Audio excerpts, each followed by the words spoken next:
this way. We're going to just circle around our speakers. Everybody come on in. Keep moving. Take a sign. I'm going to keep my sign. Can I hand you some signs to hand out to everybody? Amazing. Who needs one? Y'all got one? Yep. Need one? Anyone else? Daniel, you need one? You got one? You got a shirt?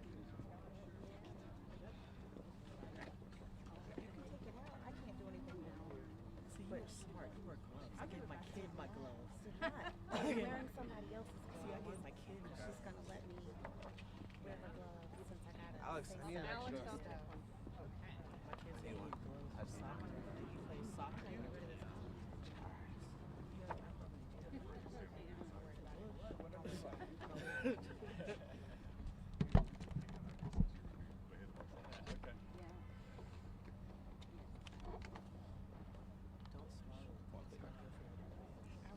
How are y'all doing today? Great. We're good. How do we feel about these bills in Congress? Ooh.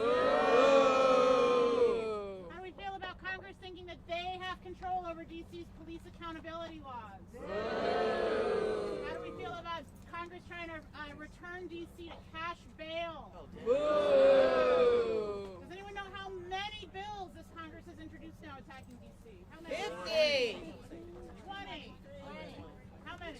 50. 50. Yes, close to 50 bills. These ones that they're voting on tomorrow are just two. And we're going to hear about them today. And Jackie, the mic is yours when you're ready to get started. Right. And just take a minute, warm up however you need to do it. We've got our speakers here today. I think we got just a few speakers left who have not arrived. Oh, do we need to take a moment? Yeah, sure. Marcus said that, could we give one more song? Yes. Here, can I give you the sign? Sure. I think both Marcus and Frankie are not here yet. You know, I will start reading from my other prepared mark. Hi. Reservation time frame. Yes, I think we probably just get started and they can jump in. that's what we're working out right now. Okay, great. So, Senator Congressman Walkinshaw, Ankit, and Oye are all here. If nothing else, we can give DC the mic if our speakers are still not here. Yep. Oh, and Minister Watkins is here. Yeah, we can go. Okay, so we just got to skip him. Skip batch. Okay. All right, until he arrives. When DC is under attack, what do? When home rule is under attack, what do? Stand up, fight back. When our communities are under attack, what do? Stand up, fight back. Good afternoon, everyone. My name is Jacqueline Johnson. I'm a DC native. The mic isn't on. Oh, It's no amplified sound here. well, my name is Jacqueline Johnson, and I'm a DC native, a parent of kids who attended both DCPS and DC public charter schools, a wife of a longtime educator in our public schools, a proud product of DCPS myself, and one of the co-chairs of Free DC's Congress Working Group. I'm glad to be here with you today. We are here because tomorrow the House is scheduled to vote on two bills attacking my hometown. H.R. 5214 will attempt to return D.C. to a cash bail system, a practice which we know is racist and that keeps innocent people in jail if they can't pay their way out. And H.R. 5107 will attempt to undo D.C.'s 2002 police reforms that prohibited local police from wearing masks and expanded the use of body-worn cameras, among other provisions. 4 more bills attacking D.C. are expected to come to the House floor before the end of the year. In total, members of the House have introduced more than 40 bills that attack D.C. in some way in just the last 11 months alone. D.C. communities are the ones who should decide questions of justice and policing. And last night, we saw why. Last night, an MPD officer on patrol with federal agents shot and killed a man in Northeast D.C. in Deanwood. This is the third death at a police interaction in just the last 4 days. All of these incidents took place under Trump's DC Safe and Beautiful Task Force. DC's local police are cooperating with federal agents in ways we have never seen before, and it is increasingly dangerous. As our community deals with the consequences of these tragedies, it should be up to us, the people who live here, to decide how to hold police accountable. This Congress thinks they know better than us, but as a lifelong DC resident, I can tell you for certain that they do not. We are not alone. A coalition of more than 20 national organizations representing 15 million Americans across the 50 United States are voicing their solidarity with DC and opposing not just the 2 bills scheduled for votes tomorrow, but as well as every attack on the district. To the American Federation of Teachers, Bend the Arc Jewish Action, Black Voters Matter Fund, DC Vote, Friends of the Earth US, Greenpeace USA, Indivisible, the Metropolitan Washington Council, AFL-CIO, More Than Our Crimes, Movement for Black Lives, Movement for Freedom, National Association of Social Workers, National Education Association, the National Women's Law Center, Network Lobby for Catholic Social Justice, People for the American Way, Public Citizen, People Power United, See the Vote Action, SEIU International, Stand Up America, the Workers' Circle, Voices for Progress, and the 5051 Movement.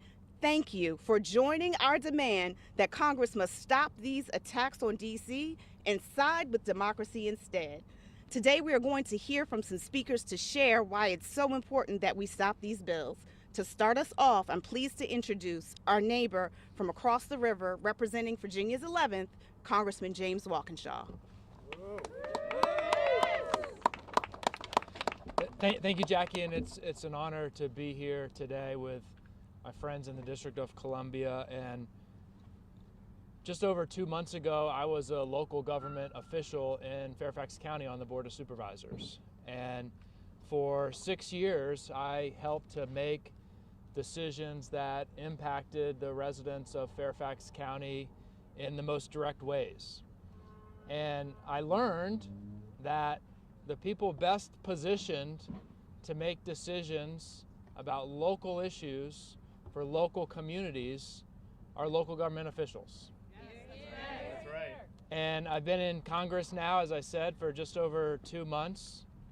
And for most of my colleagues, what they know of the District of Columbia consists of their walk or their drive from their apartment in Navy Yard to this Capitol complex.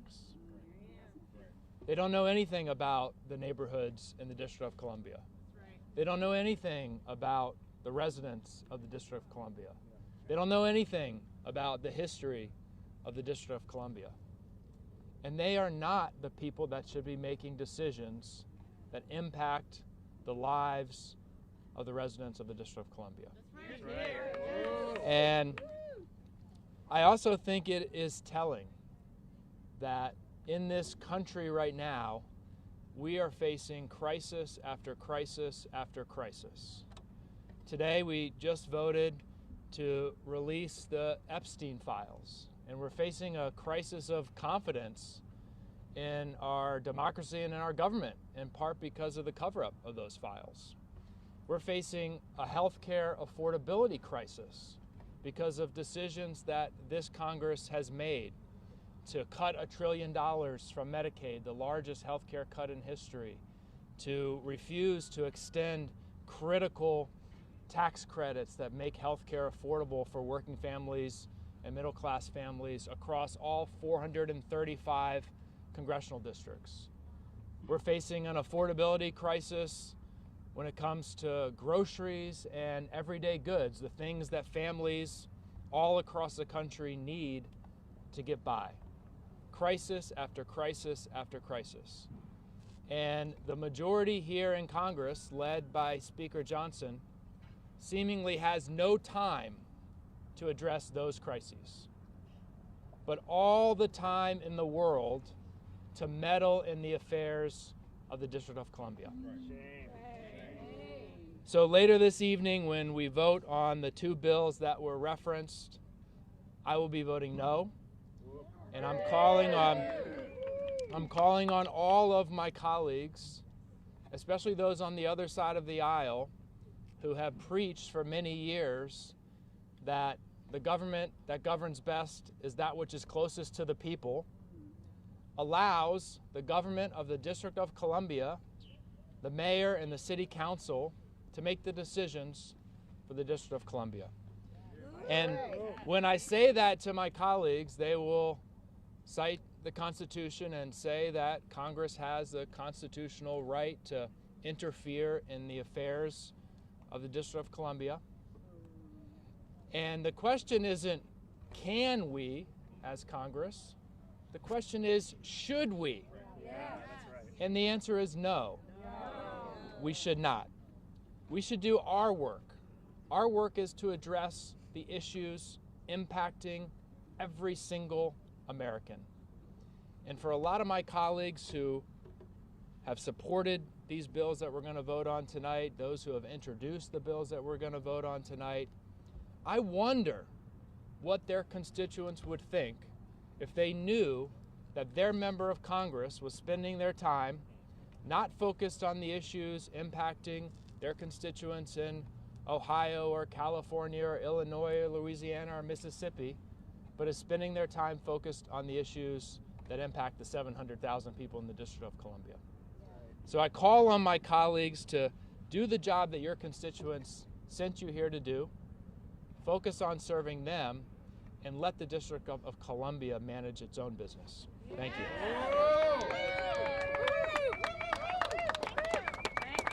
Thank you, Representative Walkinshaw.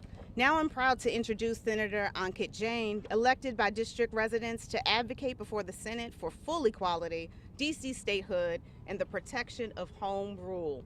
Since taking office, Senator Jain has been a relentless defender of the district's right to self-govern and a national leader in challenging federal overreach. Thank you very much, Jackie. And I just want to, first of all, thank Rep. Walkinshaw for his advocacy for the people of D.C. He just, it's not been that long since he's taken office, but he's already done more than most members to support Washington, D.C. So I'm so thankful for him. I was elected by the people of D.C. to advocate for their rights, their safety, and their full democratic representation. And we're here today to announce a national coalition that's formed that will be advocating for DC over the weeks and months to come. And this coalition has come together to oppose the bills that are before the Congress right now because they realize the impacts this attack on DC will have on the rest of the country if it succeeds. This is about using Washington, D.C. as a test case to advance the far-right MAGA agenda for blue cities across the country. Everything they're doing in these other cities today, they tried in DC first. They sent the National Guard in here first. Then they sent them into Chicago and Memphis. They sent ICE into DC and compelled our local police to support ICE's racial profiling, harassment, and kidnapping of Latinos in our immigrant communities. And when it worked here first, then they went to Chicago and Charlotte. Republicans will stand in the Congress tomorrow and tell you that these bills they're voting on are about being tough on crime. But what these bills are really about is taking discretion and power away from DC government officials. And I just want to take one of these bills as an example, HR 5214, that's going to be voted on tomorrow. That one is the pretrial detention bill. But here's what they won't tell you. DC already has pretrial detention. The difference in our law is that we give judges some discretion to release defendants pre-trial if they think the facts merit it. HR 5214 takes that discretion away from judges, preventing them from releasing people when the facts and circumstances support their release. We cannot allow them to succeed in rewriting the criminal justice and immigration laws in DC, because if they do, they will come for a blue city represented by the senators and representatives voting on this bill next. And So what I will say to the members of Congress, and especially to our Democratic colleagues, is any Democrat who votes yes on these bills will have voted to sell out their constituents to Donald Trump and the MAGA Republican agenda. And for what? For what? To avoid a 30-second attack ad on what DC's local laws are on an issue that their constituents don't give one single whit about. At a time when the rent is rising astronomically because we're not building enough affordable housing, when grocery prices are going up every day because of Donald Trump's tariffs, when the president is more focused on building a ballroom for his rich and well-connected friends than fighting for the American people, are Democrats really thinking that the way to win an election is to speak to their constituents and brag about how much they're screwing the people of DC? I would submit that that is not a winning strategy to get elected for office. Yeah. We need all House Democrats to vote no on these anti-DC bills, these bills advancing President Trump's takeover of Washington, D.C., and we need Minority Leader Jeffries to show some real leadership and explain to his caucus why they should vote no on every single one of these bills that's coming before the Congress.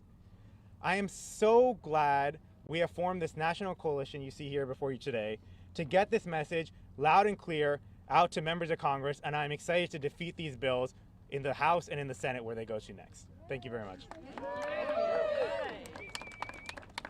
Thank you, Senator Jane. Our next speaker is Marcus Batchelor, the National Political Director at People for the American Way, one of the nation's leading organizations advancing multiracial democracy and voting rights for more than 40 years. Marcus is also a proud son of the district, a former ANC commissioner, and a trusted voice on the front lines of protecting democracy across the country. Thank you.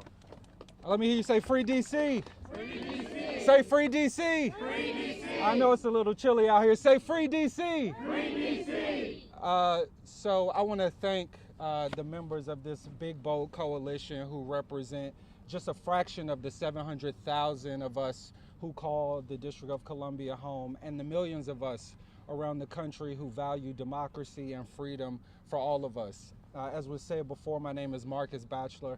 I serve as National Political Director at People for the American Way. We are a national organization with members in all 50 states, all territories, and right here in the District of Columbia, fighting for freedom, justice, and democracy for all of us. And there's two reasons that we're here today. One is because we've been a long supporter of the movement for DC home rule, for full home rule, and we know we only get that through DC statehood. That's right. All right. Two, and the senator said it earlier, is because we know that what happens in DC doesn't stay here. That DC has frequently, for decades, been a test ground for some of the Republican Party's worst ideas, some of their most damaging ideas. And the people who have bore the brunt the most are the 700,000 of us who live here. But we know that that suffering spreads, that cancer spreads, and that if they don't stop it here, if we don't fight back, if Democrats in Congress decide to take the easy message back home while selling out real democracy, then we will see this spread. We will see troops on the streets of more cities, like the senator said. We will see more of our rights under attack. We will see more of us marginalized and arrested without due process, and stripped or killed or stripped of our rights. Those things are inexcusable. But we have an opportunity right here, right now, to stop it.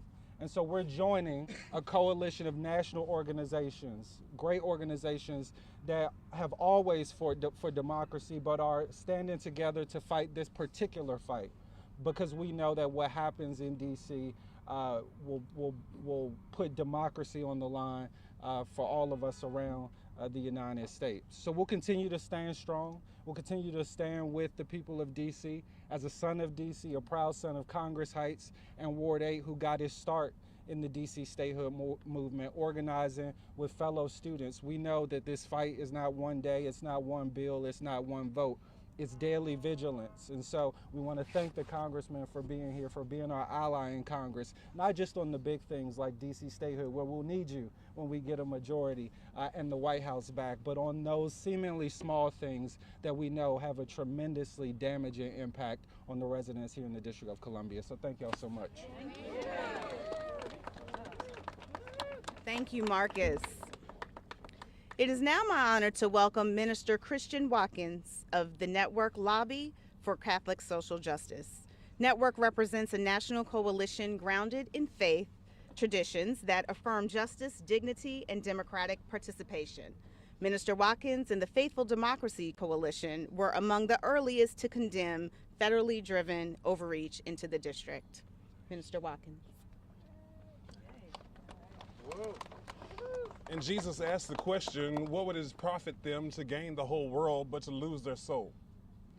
Every believer should have that seared on their hearts in the building behind me. So grace, peace, and power and Holy Ghost power be with you all. We stand here not just as DC residents. We stand here as witnesses to a Congress and an administration testing the very soul of our democracy. This week, Congress considers H.R. 5214, the District of Columbia Cash Bail Reform Act, and H.R. 5107, the so-called Common Sense Law Enforcement and Accountability Act, Act. These bills are not about safety. They're about subjugation. They are moral wrongs disguised as law and order. The latest attempt to control the capital city of this nation while silencing its 700,000 souls who call it home. Let us be honest. These are not public safety bills. They are political power plays, rooted in fear and fed by lies.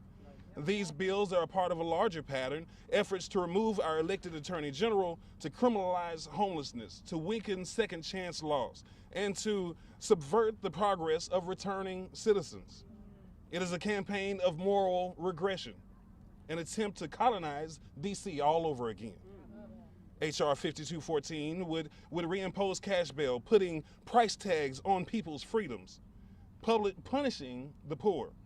It keeps innocent people in jail who can't afford to pay to get out. H.R. 5107 would erase the 2022 DC policing reform, stripping away hard-won accountability measures, like prohibiting police from wearing masks and expanding the use of body cameras, measures that make our city a leader in transparency. Each of these bills tells the same immoral story, that the people of DC are not worthy of self-governance. It tells the same immoral story that democracy can be suspended at will. It tells the same immoral story that the black, the poor, the marginalized must forever be controlled rather than be cared for. These stories are not about justice.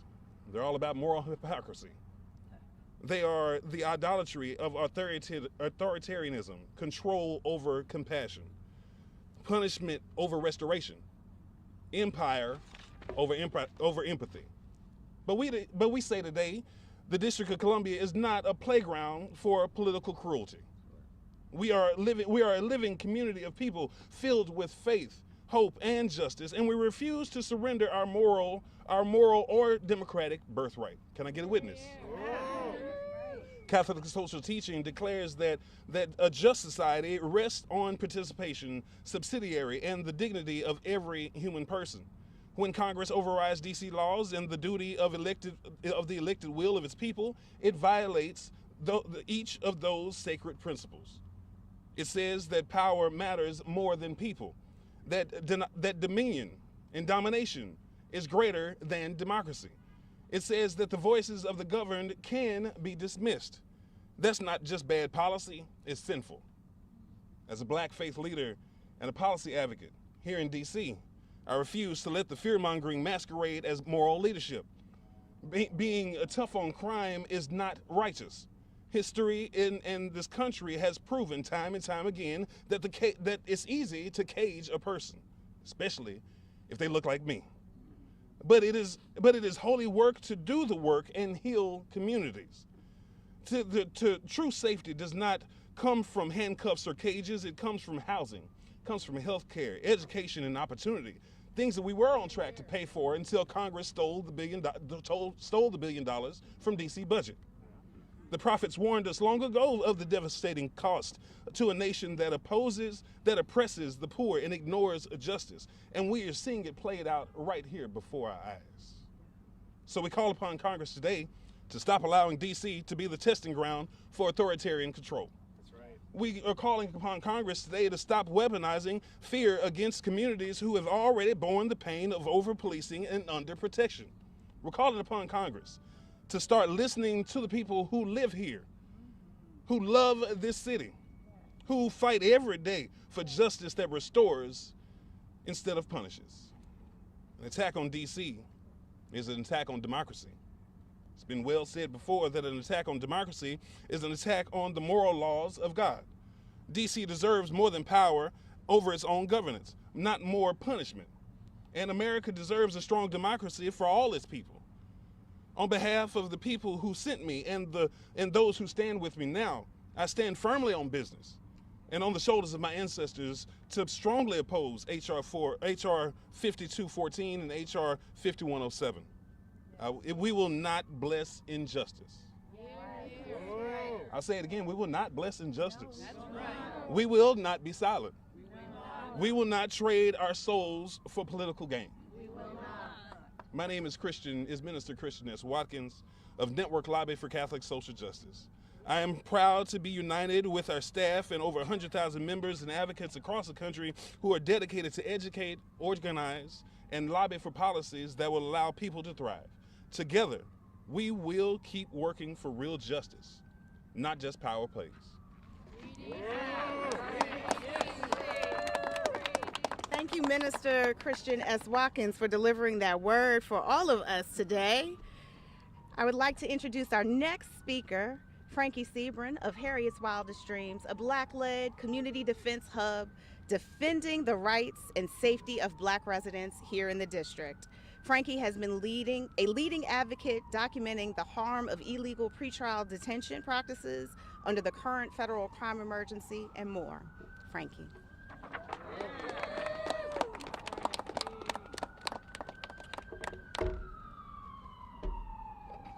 Hey y'all, my name is Frankie Sebron. I'm a third generation Washingtonian. My children make a fourth. And I arrived today with a very, very heavy heart. In the last 4 days, 3 people have been killed due to state-sanctioned violence. 3 people in this city, in our city. No one deserves to die at the hands of law enforcement. No one deserves to die because other people perceive them as a threat. We are all deserving of life. We are all deserving of wellness.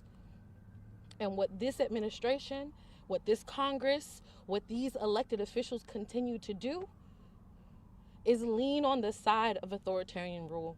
What they continue to do is snuff out the lives of the people that we love and care about. What they continue to do is snatch our neighbors, and it is not okay. I am not okay. We are not okay. And we are not going to normalize the fact that a Black man just last night died at the hands of MPD. It is not okay. Free DC Project and Harriet's Wildest Dreams are calling for immediate action after a series of violent law enforcement encounters across DC. Black communities in the district are living through an increasingly dangerous environment shaped by overlapping federal forces and the powers of local policing, expanded federal task force activity, and a citywide occupation that continues to escalate risks for residents. Multiple law enforcement agencies, a part of President Trump's DC Safe and Beautiful Task Force, have now shot at people, killed people, or created conditions that resulted in death. Shame. With 3 fatal incidents occurring again in the last 4 days alone. Residents don't feel safe, nor is DC more beautiful with Congress interfering in DC local affairs. Any infringement on home rule, is an utter violation of democracy and our right to self-governance. And even before, because let's be clear, even before Congress started to muddle or interfere in DC, this city has never had a problem with locking people up. And they damn sure haven't had a problem with killing black people. And now Congress wants to muddle what little transparency we have, what little accountability that we do get. And at this point, MPD is just acting like a firing squad, y'all. And I mean that shit wholeheartedly. One of the 14 indicators of fascism is obsession with crime and punishment. Tell me what this is not if it's not an obsession with crime and punishment. Fascist regimes, under these regimes, the police are given limitless power to enforce the laws. The people are often willing to overlook abuses and even forego its civil liberties. So I ask you people, are you willing to forego your civil liberties? Are you willing to lay to the side so that we have a police force that is unruly and can do whatever it wants to do to our citizens? So if you are not willing, then I need you to do something. I need you to stand up. I need you to fight back. I need, when you see those flashing red and blue lights, I need you to make sure that that person leaves safe. That's what I need from you. In the history of DC police killing black people, there has only been one police officer ever convicted. He was tried and convicted, and then subsequently pardoned by Trump. And then the DC mayor reinstated him onto the force. Trump lets murderers walk free. Our mayor rehires murderers. And some folks, some elected officials, sit by and do nothing. But perhaps even more egregious is, despite the harm that that particular officer caused to our communities, he did not spend a single day held in pretrial detention. Not a single one. He did not spend a single day. Meanwhile, DC residents are held in pretrial detention. They're held by the dozens, sometimes by the hundreds. Sometimes the lockup list is 135 people long. Sometimes the lockup list, people are being released at midnight with nothing, into the dead of night, into the cold. This is the reality of our justice system. This is the reality of those two bills that are going before the House tomorrow. It reduces police transparency that we barely have, and it makes it easier for our folks to be held pretrial. And to that we say shame. Shame. The system is already working as it was designed, and Trump and this Congress want now to hold people for ransom money. They want people to pay for their freedom papers. And if you don't have them, guess what? You're snatched. You're jailed. You're snatched, and you're disappeared. There's been a 70% increase in the average number of pretrial detentions per day. 70% since the occupation, and we're still seeing this. They don't need help holding people, y'all. Call your Congress members. Tell Congress to vote no on any and all bills that infringe on home rule and that roll back DC autonomy. Free DC! Free DC! Free DC! Free DC! Free DC! Free DC! Thank y'all. As we are wrapping up here with our last speaker of the evening, I think our last present speaker of the evening is Shadow Representative Oye Owulewa, elected by district residents to advocate before the House of Representatives for full voting rights and statehood. He's been a powerful voice on the national stages, pushing back against attempts to undermine the district's autonomy.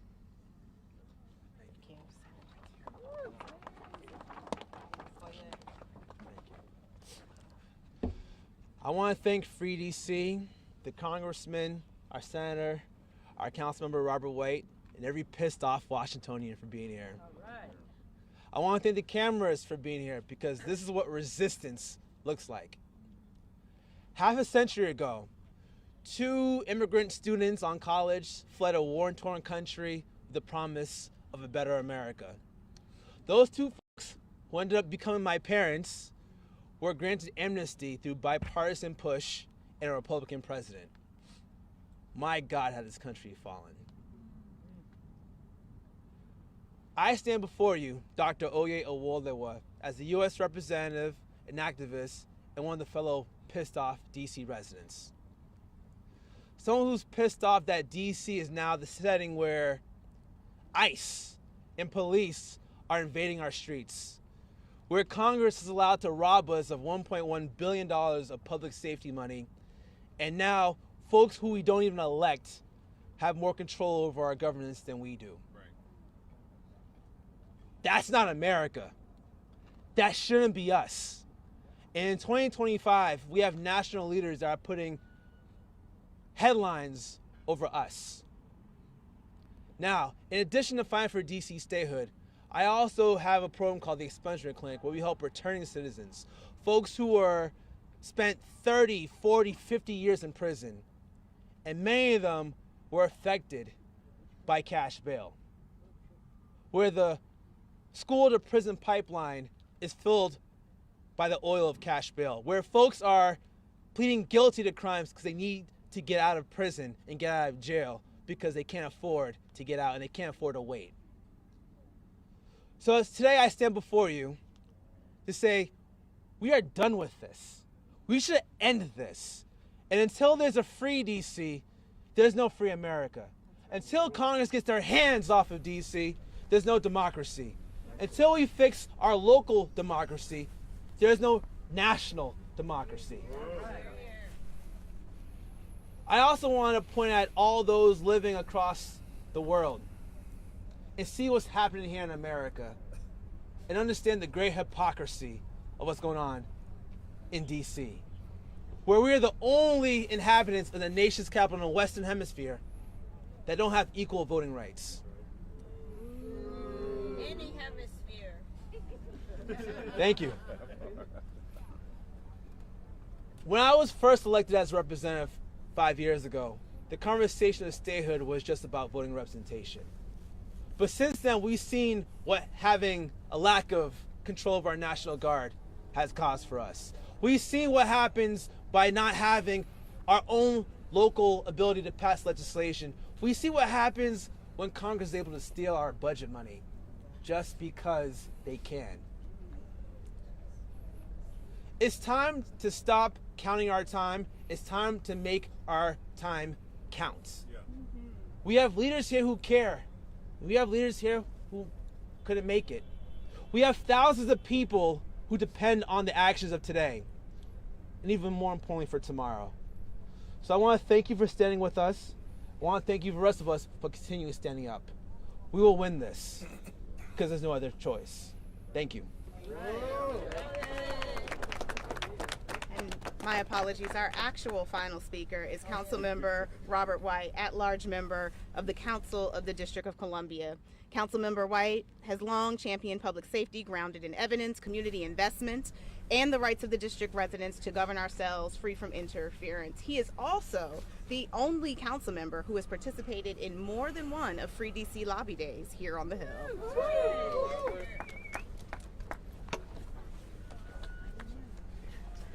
Good evening. Last Wednesday morning, I texted now Representative Grijalva and said congratulations on finally being sworn in today. How sad it was that 50 days after the constituents in her district elected her to represent them in this congressional body, they went unrepresented without a voice. And I said, after you get sworn in, please don't forget the 700,000 residents of DC that for over 50 years have been unrepresented and without a voice. This, we got a lot of fact checkers there. I'm talking about since home rule. So there's been a concerted effort this year with more than 40 separate attacks on our local democracy, $1 billion of our money stolen by Congress. And we need representatives to stand up and say what's right is right and what's wrong is wrong. And this is wrong. This is about home rule. This is about democracy. This is about self-governance. What it ain't about is safety. If this was about safety, then we'd be tough on crime with the folks who stormed the Capitol to overthrow democracy. This ain't about safety. If this was about safety, they would read the SEDEC DC report that says 98.8% of people released from DC Superior Court don't commit crimes. They go to trial. If this was about safety, we wouldn't be trying to, again, pack our jails and prisons with people believing that mass incarceration somehow this time is going to make us safe when it hasn't for hundreds of years. This is about power, and this is about politics. It ain't about safety. I am here to urge members of Congress to stand consistent on the side of democracy and home rule, because these two bills are not the last two to come through here. And they're going to point at you and say, if you vote against these, you're soft on crime. Well, I need folks who want to be hard on justice. Letting go of this notion that somehow justice and safety are opposite ends of the pole, when really they are two sides of the same coin, because there is no safety where there is no justice. We need democracy to matter and still stand, even when it is in this capital city. You can't have democracy with an asterisk, and that's what we have right now. So here's what we need to do, in addition to these great pushes that we got from Harriet's wildest dreams. We need to elevate the profile of DC statehood. Now, look, it's always been the right thing to do, but now it is in the interest of the nation who cares about the future of democracy.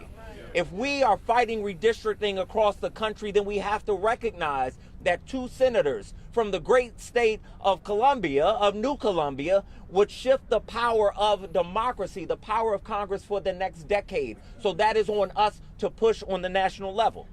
And when these midterms come after the June primary, and when DC says, all right, we elected our folks, we have got to go in vast numbers to our swing states and swing districts and make sure we are electing Democrats to control the Senate and the House, because that is the only possible protection that we will have as 700,000 residents of the District of Columbia in the last 2 years of Trump's term. So we got to fight today. We got to stand up for what's right. We have to demand that members of Congress, Republicans and Democrats, stand on the side of DC and on the side of democracy. But when it's time to go in those elections and those midterm elections, we've got to be packing buses and planes and making sure that we stand up for democracy across the country, because this country is depending on us, Washington, D.C., and we're going to win this fight. Thank you to all of Free DC. Free DC. Free DC. Thank you, Senator Jane, Marcus, Minister Watkins, Frankie, Rep. Oye, Councilmember White, as well as Congressman Walkinshaw, who we have imposed on his time by an additional 15 minutes this evening. Today makes one thing unmistakably clear: the fight for a free District of Columbia is a fight for American democracy. It is not just our struggle, but it is a national struggle. Millions of Americans, through their unions, their faith communities, their advocacy organizations, and their elected leaders, are all calling on Congress to stop these attacks on DC. And this Congress has a choice: to stand with democracy or stand in the way of it. We need you. Thank you to everyone who came out this evening, who's watching. Thank you for being part of this movement. We need you to stay engaged, stay loud, and to stay unified. Democracy needs a free DC, and together we will protect it. Thank you, and have a good evening.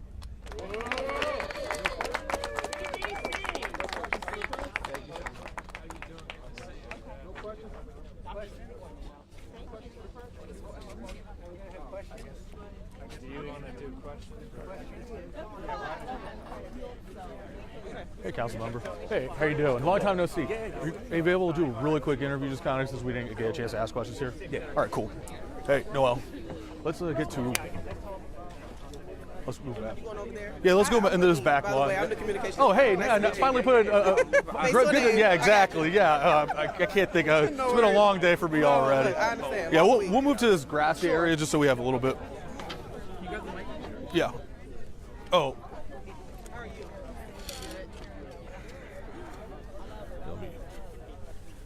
Let me put this here for now, and then they have us doing reverse shots of all of our interviews now. You need your mic? Which one is it? Okay. All right. You got a new job? Wow. You're upside down, girl.